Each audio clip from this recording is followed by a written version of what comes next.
সেউজীয়াৰ মাজে মাজে জ্ঞানৰ পোহৰ বিচাৰি এজাক শিশুৰ যাত্ৰা। গোৱালপাৰা জিলাৰ দুধনৈ শিক্ষাখণ্ডৰ অন্তৰ্গত খিলামাৰা বাখাৰাপাৰা প্ৰাথমিক বিদ্যালয়ৰ এইসকল ছাত্ৰ ছাত্ৰী। প্ৰকৃতিৰ সৈতে শিক্ষা গ্ৰহণ কৰিবলৈ তেওঁলোকৰ যাত্ৰা। শিক্ষানুষ্ঠানৰ পৰা 1 কিলোমিটাৰ দূৰত অৱস্থিত চাহ বাগিচা আৰু ৰবৰ বাগান ছাত্ৰ ছাত্ৰীৰ লক্ষ্যস্থান।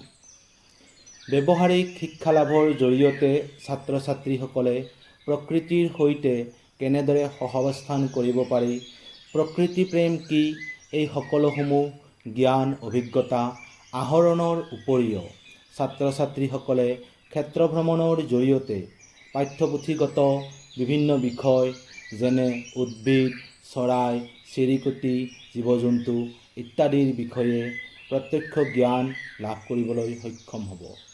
ছাত্ৰ ছাত্ৰীসকলে সেউজীয়াৰ মাজে মাজে ভ্ৰমণ কৰি উদ্ভিদৰ বিভিন্ন বিষয়ে শিকিব পাৰিব।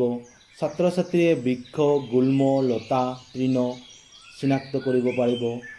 উদ্ভিদৰ বিভিন্ন ঔষধি গুণসমূহৰ বিষয়ে জানিব পাৰিব।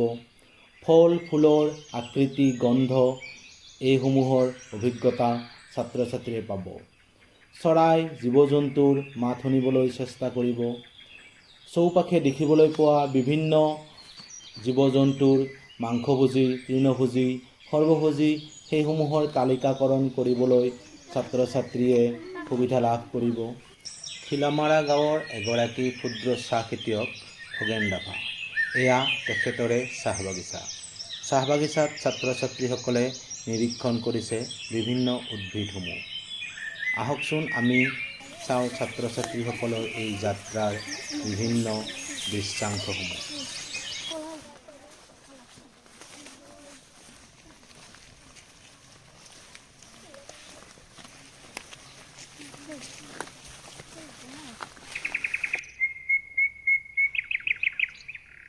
কি নাম ইয়াৰ? ঢেকীয়া।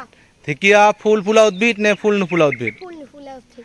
তোমালোকে এই ঢেকীয়া দেখিছা, তাৰ লগতে আৰু কি কি দেখিছা কোৱাচোন উদ্ভিদ? মছ, বাঁহগছ, ভেঁকুৰ, মছ, বাঁহগছ, ঢেকীয়া, ৰবাৰ গছ, বাঁহগছ, ঢেকীয়া, মছ, কেতাৰী গছ, লাজুকী লতা, আৰু শাল গছ, আৰু বাঁহ গছ, চিগুন গছ।